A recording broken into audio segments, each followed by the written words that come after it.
Have you ever wondered how your neighbors might react in a crisis? It's a question that might cause a chill down your spine, but it's a reality we must face. Understanding the crisis is the first step in ensuring your survival and protecting your prepper stockpile. In a world where we are so used to the convenience of having everything at our fingertips, the thought of scarcity can be terrifying. This fear, coupled with desperation, can drastically alter people's behavior. We've all seen it, haven't we? The panic buying, the hoarding, the fights over resources that were once plentiful. It's a grim picture, but one that we must not shy away from. The psychology of desperation is a complex beast. When the chips are down and survival is on the line, people can and will do things they never thought possible. You see, desperation has a way of stripping away the veneer of civilization. It lays bare our most basic instinct, the will to live. And when pushed to the edge, humans can become unpredictable and dangerous. Resource scarcity only adds fuel to this volatile mix. When supplies dwindle and the future looks bleak, desperation can quickly turn into panic. And panic can make people act in ways that are both irrational and destructive. It's not just about the physical resources either. The scarcity of information, of security, of hope can be just as influential in driving people's actions. But why are we talking about all this gloom and doom? It's not to scare you, but to prepare you. Understanding the potential for drastic behavior changes during a crisis is essential for your survival strategy. It allows you to anticipate possible threats and to plan accordingly. It equips you with the knowledge to protect your stockpile and, more importantly, yourself.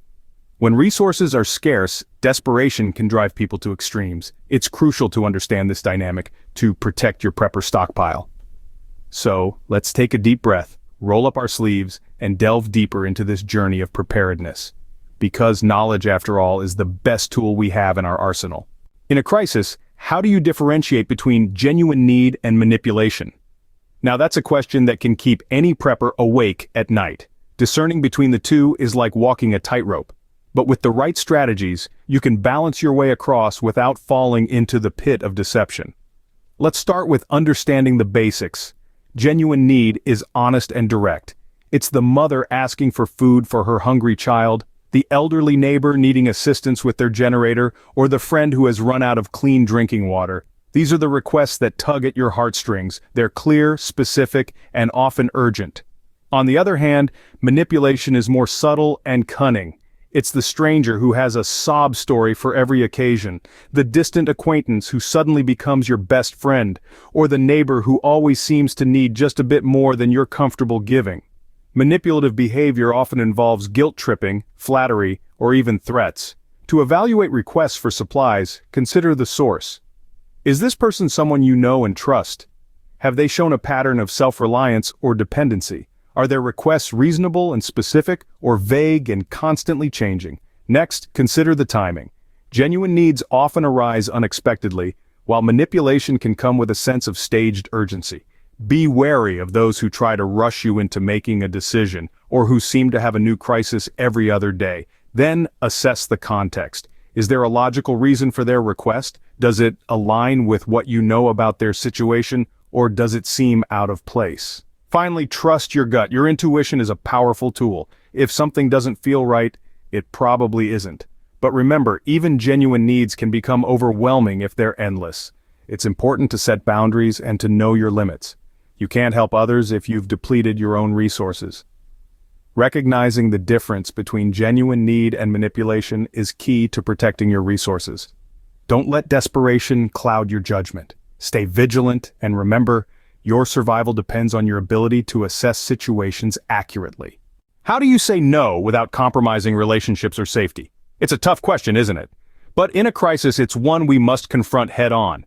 Effective communication is key in these situations, and that starts with setting clear boundaries. Picture this.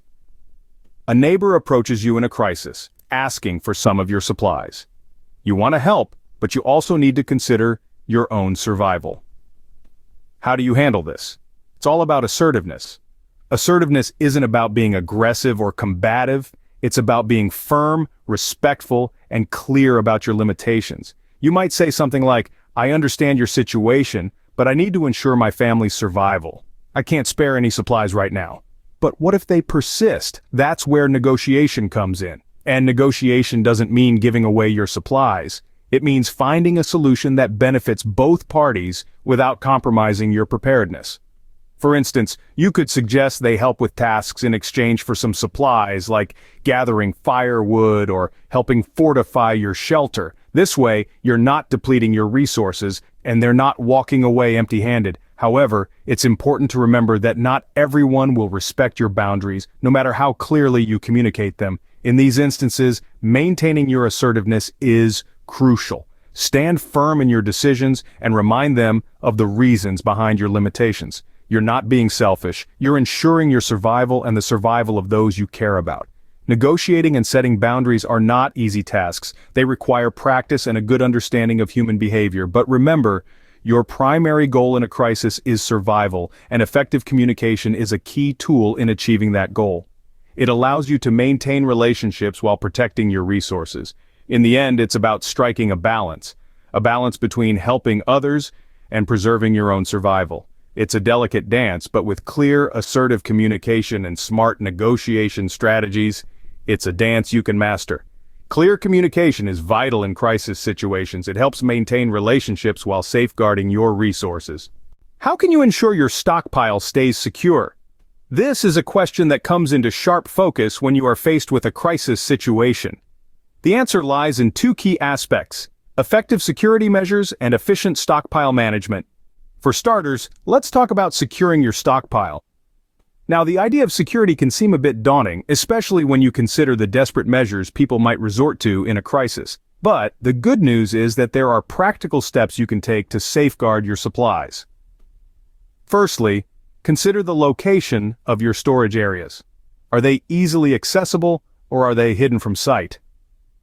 It's always a good idea to keep your supplies in a place that's not immediately obvious to the casual observer. Secondly, think about physical security measures. This could be anything from sturdy locks and reinforced doors to security cameras and alarm systems. Remember, the goal here isn't to create a fortress, but to deter would-be thieves and make unauthorized access as difficult as possible. Now let's move on to stockpile management. This is all about ensuring you have what you need when you need it. It involves keeping an inventory of your supplies, monitoring their condition, and rotating them effectively. Keeping an inventory might seem like a tedious task, but it's crucial to know exactly what you have and where it's located. It also helps you identify any gaps in your stockpile so you can address them promptly. Rotating your supplies effectively is another key aspect of stockpile management. This means using your oldest supplies first and replacing them with fresh ones. By doing this, you prevent your supplies from going bad and ensure they're always ready for use. In conclusion, safeguarding your stockpile isn't just about having a strong lock on the door. It's about implementing practical security measures and managing your supplies effectively. Remember, your stockpile is your lifeline in a crisis, and protecting it is paramount. Proper stockpile management and security measures are the backbone of successful prepping, so make sure you give them the attention they deserve. How do you balance generosity with self-reliance? That's the question we're tackling today as we delve into long-term strategies for crisis survival. At the heart of long-term survival is resilience. Resilience is your ability to bounce back from adversity, to adapt and overcome challenges. It's about having the mental, emotional, and physical toughness to face whatever comes your way. Building resilience isn't a one-time task, but a continuous process. It involves maintaining a healthy lifestyle, staying mentally sharp, and constantly learning and adapting. Self-reliance, on the other hand, is about having the skills and resources to take care of yourself and your loved ones. This could mean learning how to grow your own food, purify water, or treat injuries. It could also mean having a well-stocked pantry or a reliable source of energy. The key is to be as independent as possible, so you're not reliant on others for your basic needs. But where does generosity fit into all this? Well, generosity is a double-edged sword. On one hand, it's a virtue that can strengthen your community and earn you goodwill. On the other hand, it can deplete your resources and leave you vulnerable. The trick is finding the right balance. You need to be generous enough to maintain strong relationships, but not so generous that you jeopardize your own survival. This is where effective communication and negotiation come into play. Now let's talk about preparing for the social and psychological aspects of a crisis. This means expecting the unexpected and being ready to deal with fear, stress, and uncertainty. It also means having contingency plans in place. What will you do if your resources run low? What if you need to evacuate? What if someone tries to take advantage of you? These are tough questions, but they're crucial to your long-term survival strategy. Long-term planning, self-reliance, and resilience are your best allies in a crisis situation.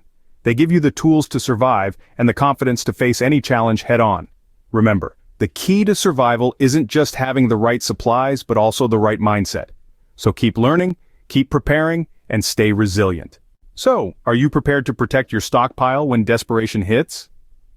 As we wrap up this discussion, let's do a quick recap of the themes we've touched on. First, we delved into understanding the crisis. We explored how desperation can drive people's behavior during severe crises, and how resource scarcity can influence those around us. It's crucial to grasp these psychological and social dynamics to navigate the storm effectively. Next, we ventured into assessing the situation. We learned the importance of distinguishing between genuine needs and manipulative tactics.